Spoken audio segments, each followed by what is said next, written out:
মা যদি নতুন করে মা হন আর মা ঘরের মেয়েও যদি মা হয়, তো আপনি এটা নিয়ে হাসাহাসি করার কি আছে?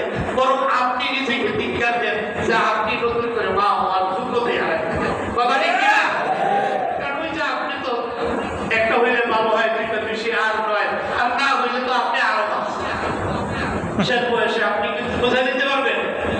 হ্যাঁ, এই সমস্ত ধ্যান-ধারণা বাদ দেন, সব বাদ দিয়ে দেন, আল্লাহর হুকুমের উপরে চলেন। এই যে আল্লাহর হুকুম যত বেশি ভায়োলেট করছি, আমরা পথদলিত করছি, বাদ দিছি, আল্লাহ তত বেশি সমস্যা দিচ্ছে। সমস্যা কি? আজকালকার সমস্যাগুলো আর কোথাও আলোচনা আসছে বলি, দেখবেন মেয়েদের নাকি জরায়ুর মধ্যে শীত হয়, শীত জীবনে প্রতিদিন সূর্যের মেয়েদের এই জরায়ুতে, মানে এটা হলো একটা কি হয়, মাফ করবেন, এটা আলোচনা প্রসঙ্গে বলছি। এগুলো কেন হয়? আমাদের কারণে হচ্ছে।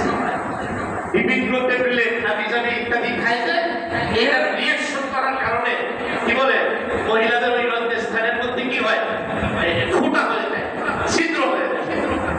এরপরে আপনার আরো যত আছে এই যে বাজে জিনিস, নাম তো দরজার ব্যাপার, বুঝছেন না?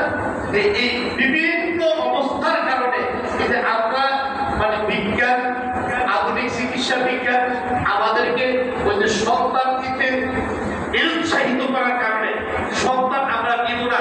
এই কারণে সন্তান বাধা দেওয়ার জন্য যত উপকরণ, যত বিষয়, যা কিছু ব্যবহার হয়েছে, এটার মূল এফেক্টটা পড়ছে যায় কোথায়? মহিলার উপরে। কথা ঠিক কিনা? এই মহিলা আপনার বোঝা দরকার না। আরে আপনি সবচেয়ে বেশি ক্ষতিগ্রস্ত হইতেছেন, পুরুষ কিন্তু ক্ষতিগ্রস্ত হয় নাই। আপনি শারীরিকভাবে কি হয়ে গেছেন? অক্ষম হয়ে গেছেন, দুর্বল হয়ে গেছেন, আপনি নিস্তেজ হয়ে গেছেন, আবার আপনার সক্ষমতা হারাই ফেলছেন। আপনার বয়স হয়েছে 40 বছর, আপনি এখনই 80 বছরের ভিতর মতো হয়ে গেছেন। কথা ঠিক কিনা? এগুলা থেকে বেঁচে থাকা দরকার। কথা প্রসঙ্গে আসলো তাই বললাম, কথা প্রসঙ্গে আসলো তাই বললাম। এখন এগুলো হলো প্রত্যেকের পার্সোনালি ব্যাপার। আপনি এটাও আমার বলতে পারেন শুধু পার্সোনালি ব্যাপার, কি লিগে আপনি আলোচনা করেন। একটু যদি সতর্কবাণী না দেই তাহলে তো ধরা খেয়ে যাবো। এই জন্য ধরা খাওয়ার হাত থেকে বাঁচার জন্য একটু বলাও কি দরকার, আলাদা ব্যাপার। যাই হোক,